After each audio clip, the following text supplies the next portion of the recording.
welcome to a walkthrough basically of boards. So today I'm going to show you everything you need to know about boards in Jira Software Cloud.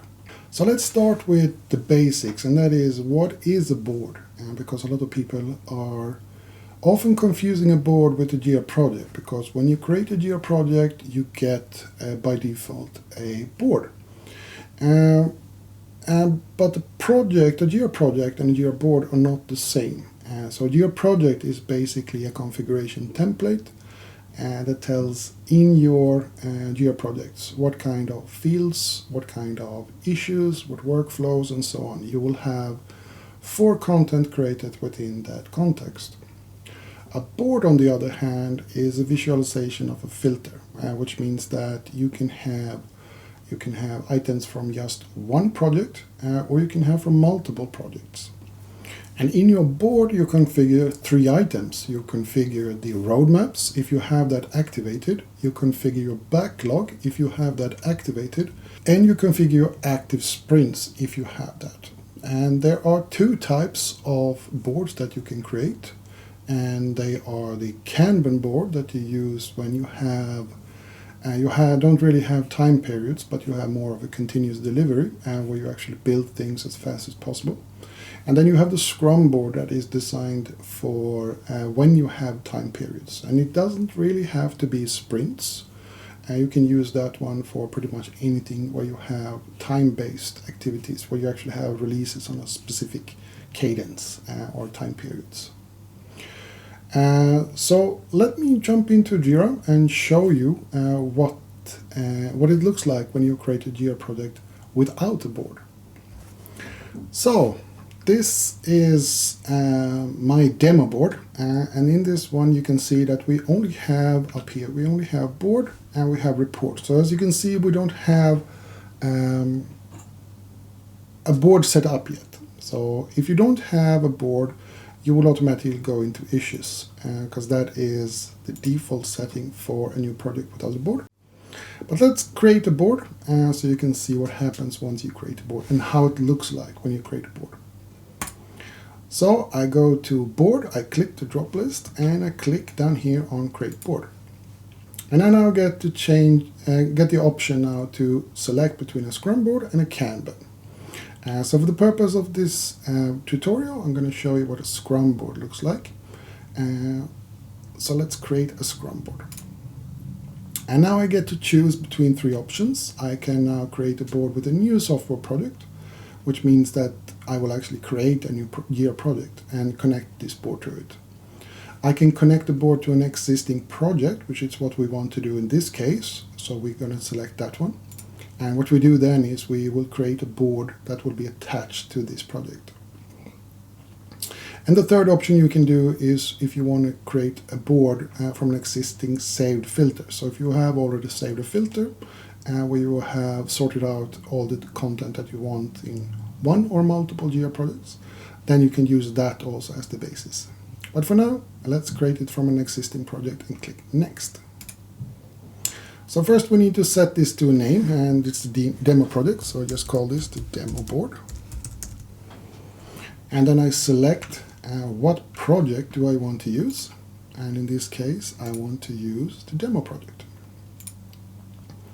And then I say location, because a board can be connected only to one project, but you can have, like I said, you can connect this one, or you can have this containing items from multiple projects. So if I had this one for 3 projects, then I still would need to choose which project will it actually appear on when I click on the list on the sidebar on the board. So for this one I'm going to select demo project, and I'm going to click create board.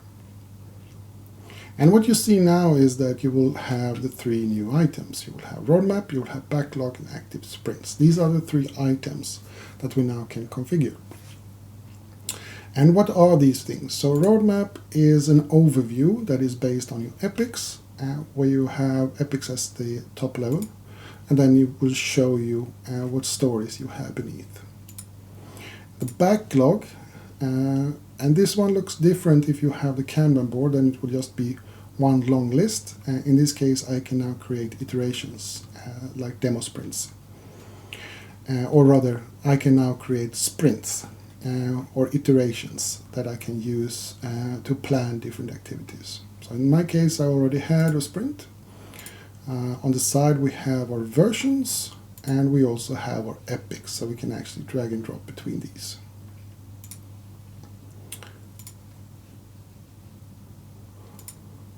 So for example, if I want to take this task and I want to put that into my demo epic, I can just drag and drop, place it there, and it will automatically update over here. And the same thing if I wanted to connect that to a version. And then I can have my releases here, and I can drag it to that release, and then it will be then connected to that release. And in the active sprints, in the event that I have created an active sprint, and then it will actually appear here. So in this case, my demo sprint has been activated. So you can see the date here. So those are the 3 items that you will have in a Scrum board. So let's go in and check to see how we configure these to make them work properly. So let's click on the 3 dots up at the right corner, more options, and we go into board settings.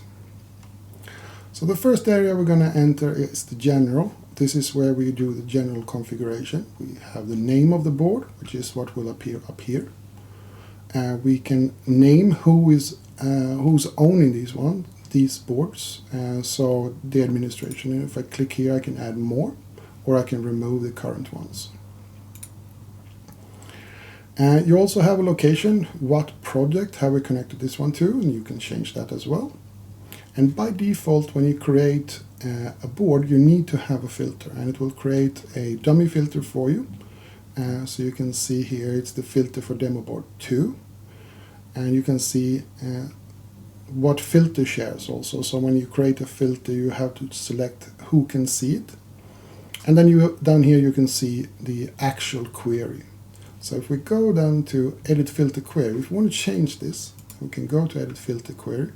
It will take us to the filters, to the advanced filters, and we can change this any way we want.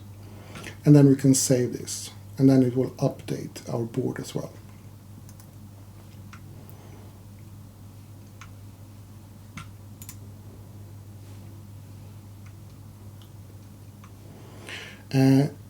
As you can see, this one has order by rank. So if you don't have order by rank, you will actually not be able to drag and drop and sort things in your board. So the way you fix that is you add in your query order by rank. And if you don't have that, it will actually have a function here to say, do you want to add rank? And if you click that one, it will add it automatically. And you can also see what permissions have been granted for you. So you can actually see all the project, the default software scheme in my case. So you can see if your board is being affected by one of the permissions, then you will actually be able to go here and see exactly what could be wrong. So you can change that one here.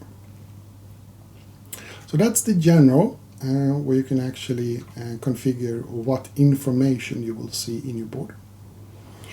Second part will be columns, and this is where we actually, I'm going to close this one so we can see better. So these are your columns in your board, and by default you will have no column constraints. So what is a column constraint?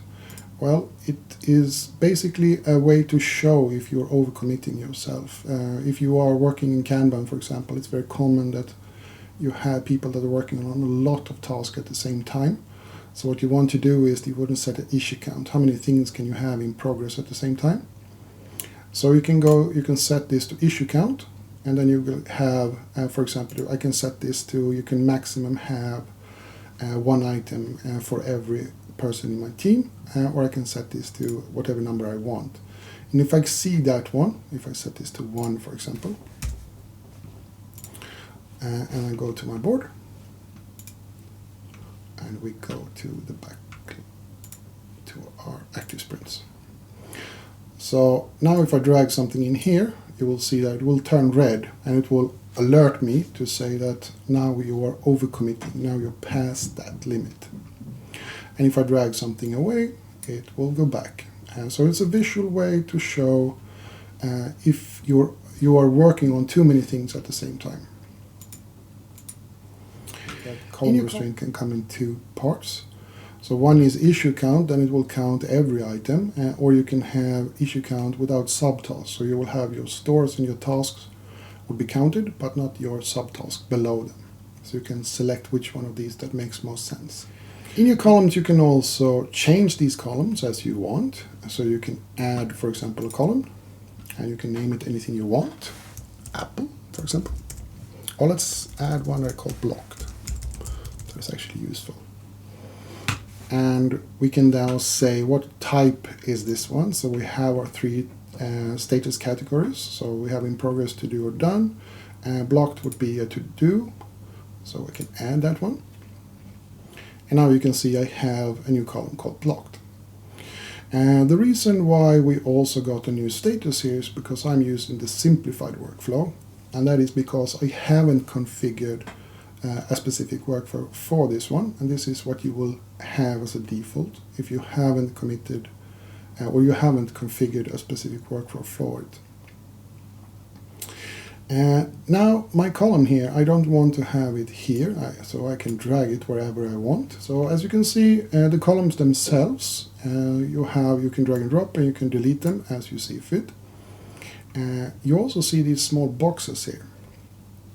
And what they do is you can actually map your workflow to a separate column. So for example, if I wanted to have, I can do like this. If it isn't mapped anywhere, so you will actually have a status that when you drag it in your, or when you change it to that status and it doesn't have a representation in one of the columns, it will actually vanish from your board. So you should make sure that you don't have any unmapped statuses in your sidebar. This is also the reason why you should be careful when you do your workflows, because if you're working across multiple projects and the workflows are very different between the workflows, then it can be very tricky to actually get a reasonable amount of columns. I've seen projects where they had 24 columns just to fit the statuses. This is not the situation you want to be in. You want to have a small set of columns. So we're going to talk about that one when I do my series for the Atlassian setups for Jira. But in this area, you can create your columns and you can map your statuses. And this is what you will use then for active sprints. Swimlanes, if columns are what you have on the vertical, then swimlanes is what you have on the horizontal. So you can actually cut your columns with swimlanes. So what this does is it creates sections. Your columns will actually be divided in multiple sections, and usually it is set to none. And so if we go to the board, then you will see that we just have our columns basically. Now if I want, I can set this one to, for example, assignees. And then I can get a row for every assignee, and then it will ask where do you want to place the unassigned issues. So we can select to have them below or above. It depends on what is most useful for you. So for now we'll set it below. So if I go back to my board, you will see that my name pops up here and you'll have assigned below. And this is a very good way to, and a very quick way to change your board for your standards, for example. So if you want to have it based on epics, or if you want to have it on specific queries or none, then before you stand up you can change it to assignee, and then you will very quickly be able to see what each person is doing. And you can also find out what items do we have that no one has picked up yet, and do we need to reprioritize.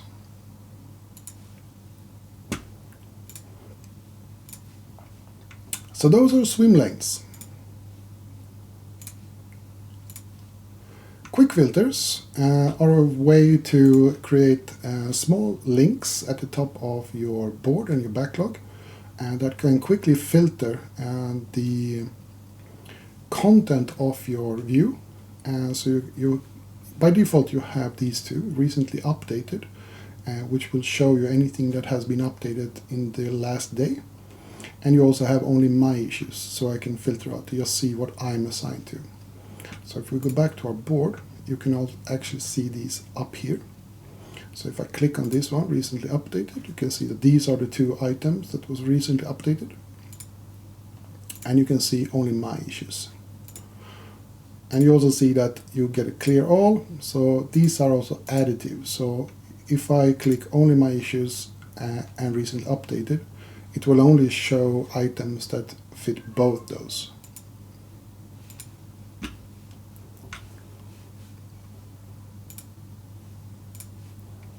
So those are quick filters, and here you can very quickly create new things. So you can have, for example, only defects, and I can then say that issue type, and you see that you get help just as you expect from other areas like filters. So I can say if issue types equals bug, and then I can add a description. I can click add. So now if I go to my board, I will have a new link at the top that says defect. And if I click on that one, it will filter so I see only the bugs. So you can use these ones, for example, in your backlog. So here you usually have quite a lot of items. So if you want, you can sort this, for example, for incidents that are of a certain priority. Then you can very quickly see if something needs your attention, and that you as a team lead or as someone who's responsible for defects, that you can bring up and reprioritize into your project. And you can use any JQL that you want here, same as you use for filters. So it's only your imagination basically that actually limits this.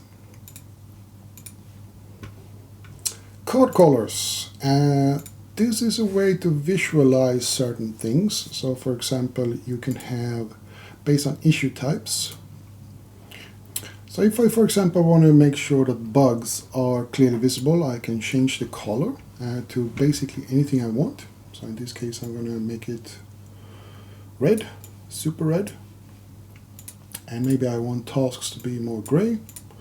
And my stories should be bluish green. And my epics should be orange. So you can see on the backlog I now will have a little border, and in the active sprints you will also see that we have them as borders. And I can use this for different situations. So for example, I can have based on priorities, then I will actually see my priorities.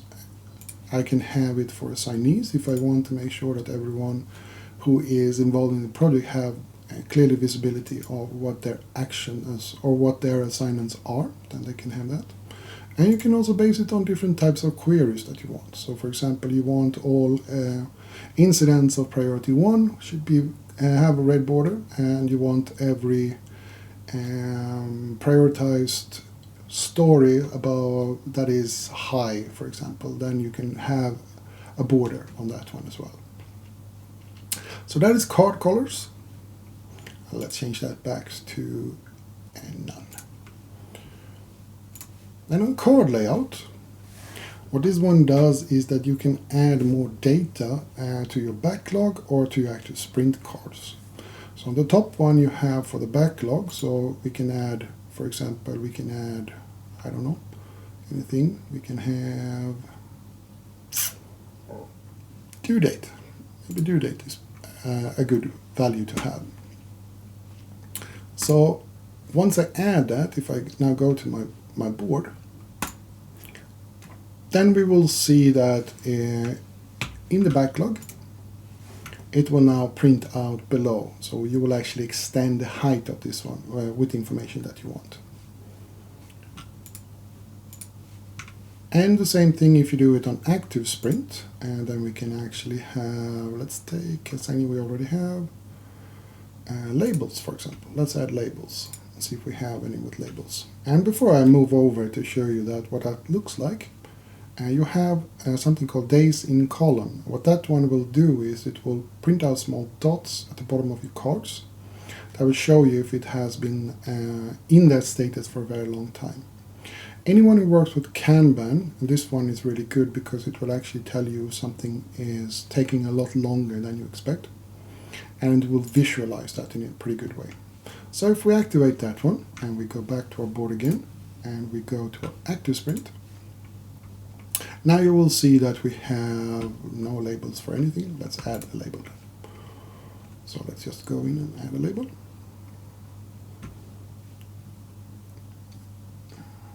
There we have labels. So let's just add a label and say label. There we go.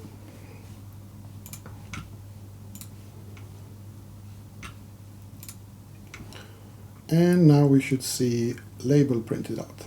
There we go. And you also see these small dots. Oh, sorry, I shouldn't click on it. You also see these small dots that will show you, and if you hover over it, will show you how long it's been in that column. That's why it's a pretty good feature to have when you're working with the Kanban.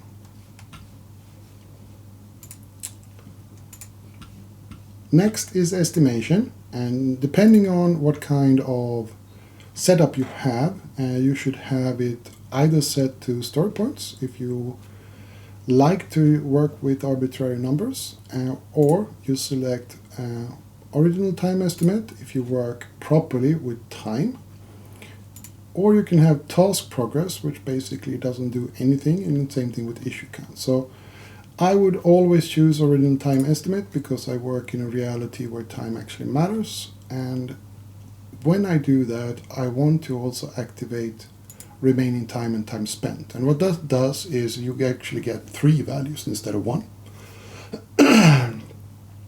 So you will get the original time estimate and that you set, if you set that to, let's say, 100 hours.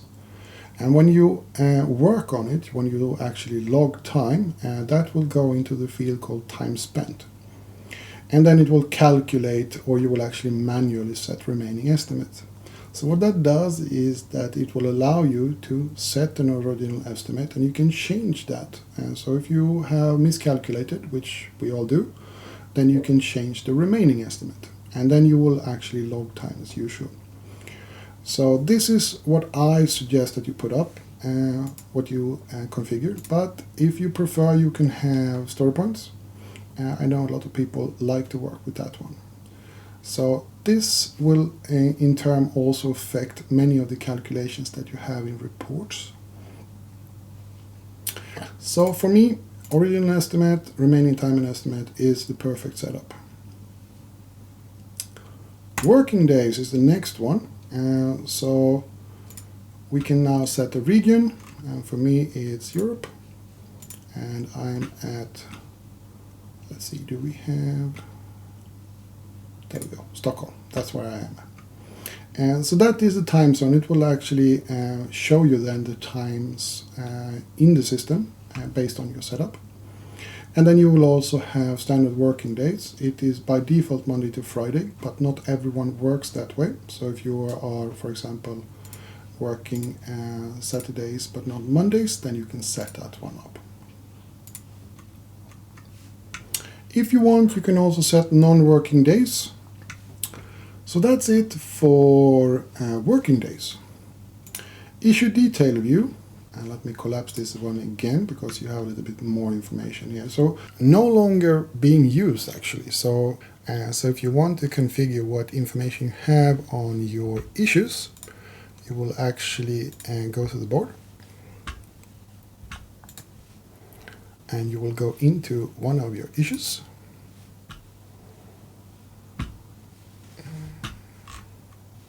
And at the bottom you will have a configure. And from this one you will actually see all the fields that you have right now connected to this screen. And we're going to talk more about screens also in the future series, how you configure Jira and Confluence. But this one will show you what kind of fields is currently configured for your screen. And you also see what screen it is. And if you click here, then you will actually open another tab, and this is where you can actually add more fields. So you can add any field that you want, and it will show up on your screen again. So if we go back to board settings, the issue detail view isn't really anything that you will configure from this end, and so we can actually skip that one. The next part is the roadmap, and the only thing you can actually do here is activate it or deactivate it. So if you don't see your roadmap, this is where you will go, and you will click this one and turn it on. And just a notice for roadmap, you can only use the roadmap if you only have one project connected to your board. I don't know why they have chosen this setup, I can guess, but it is a serious limitation. And if you want to use your board or you want to have some form of roadmap that will actually span multiple projects, the only option you have is for now to upgrade to the premium version and get advanced roadmaps. Because if you try to add another project, your board will actually stop working. It will actually deactivate itself. It will actually only work with the items that you have in the project that the board is connected to. So just a heads up for that one. That concludes today's tutorial on how to create and configure your board. If you have any questions, please leave a comment below and I'll make additional videos to answer your questions. But for now, I hope this one was useful for you, and as always, have a great day.